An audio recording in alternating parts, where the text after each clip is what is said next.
Hello students, good morning to all of you. In today's video lecture we are going to learn how to write email. तो email कैसे लिखा जाता है आज इस video lecture के माध्यम से हम लोग जानेंगे। ईमेल लिखते समय सबसे पहले आपको लिखनी होती है डेट, जिस तारीख को आप ईमेल लिख रहे हो। तारीख लिखी गई है 15 अक्टूबर 2021। उसके बाद आपको लिखना है आपका खुद का ईमेल आईडी और उसके लिए आपको फ्रॉम करके लिखना है। देखिए यहाँ पर लिखा गया है from Manoj Yadav 85@gmail.com।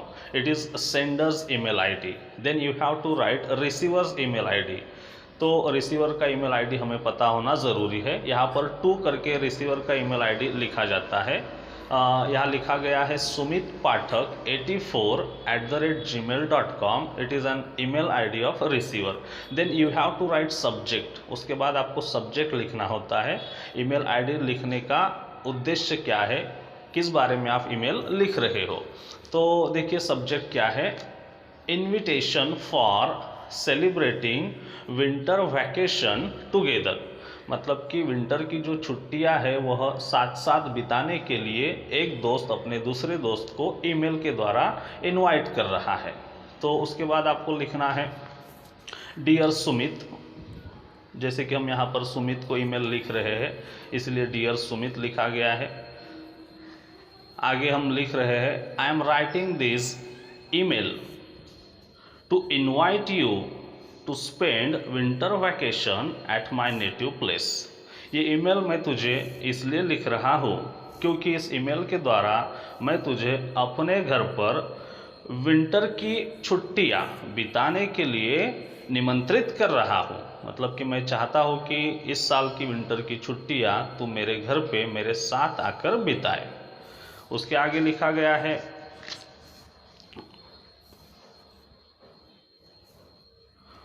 My cousins Pramod and Preeti are also going to come to spend their winter vacation।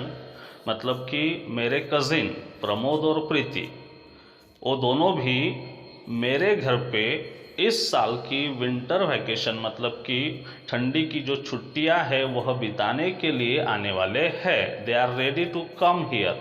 मतलब वो भी मेरे साथ आएंगे।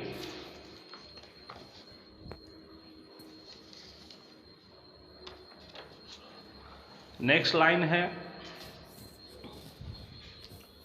Our first semester examination is already over so we are free from the pressure of study.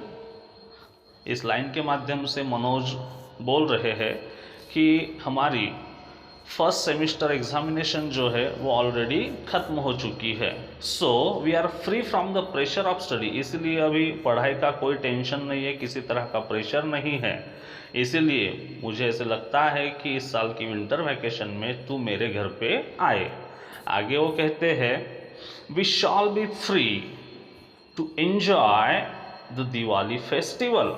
मतलब कि इसी बीच Diwali festival भी आ रहा है, तो अगर तू मेरे घर पे आएगा तो हम लोग दिवाली भी धूमधाम से मनाएंगे और विंटर वैकेशन की जो छुट्टियां है उनका जो उद्देश्य है वो हमारा सफल हो जाएगा। We will enjoy a lot. मतलब कि हम ढेर सारा एंजॉय यहाँ पर करेंगे। नेक्स्ट लाइन है we shall play different types of game.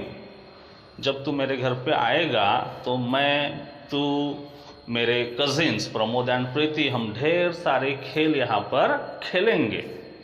आगे मनोज कहते हैं in Mumbai there are many worth seeing places. मतलब कि मुंबई में ढेर सारी ऐसी जगह है जहाँ पर हम विजिट कर सकते हैं। तो अगर तू आएगा तो वह सब जगह हम लोग जाकर देखेंगे, वहाँ का अनुभव प्राप्त करेंगे। So please come to spend your winter vacation with us. इसीलिए मैं तुझे मतलब विनती करता हूँ कि इस साल की विंटर वैकेशन तू मेरे साथ आकर बिताए। नेक्स्ट लाइन है my parents will be very happy to see you. और आगे मनोज अपने दोस्त सुमित से कह रहे हैं my parents will be very happy to see you. अगर तू मेरे घर पे आएगा तो तुझे देखकर मेरे जो माताजी और पिताजी है वो बहुत खुश हो जाएंगे। इसीलिए लास्ट लाइन में मनोज कह रहे हैं please reply me as early as possible. देखिए मनोज ने कहा है कि जैसे मेरा पत्र यहाँ पर ईमेल हम लिख रहे हैं, तो जैसे मेरा ईमेल आपको प्राप्त हो जाएगा please reply me as early as possible, जितना जल्दी हो सके उतना जल्दी मुझे रिप्लाई देने की कोशिश करो। I hope you will give me positive reply, और मुझे उम्मीद है कि मुझे तेरी ओर से पॉजिटिव रिप्लाई आएगा, मतलब तू मेरे घर पे विंटर की वैकेशन मनाने के लिए ज़रूर आएगा ही। इस तरह से कॉन्फिडेंस है मनोज को अपने दोस्त के ऊपर। लास्ट लाइन में आपको लिखना है थैंकिंग यू, मतलब कि मैं आपका बहुत आभारी हूँ। और ये लिखने के बाद आपको लिखना है यूअर्स फेथफुली, मतलब कि आपका विश्वास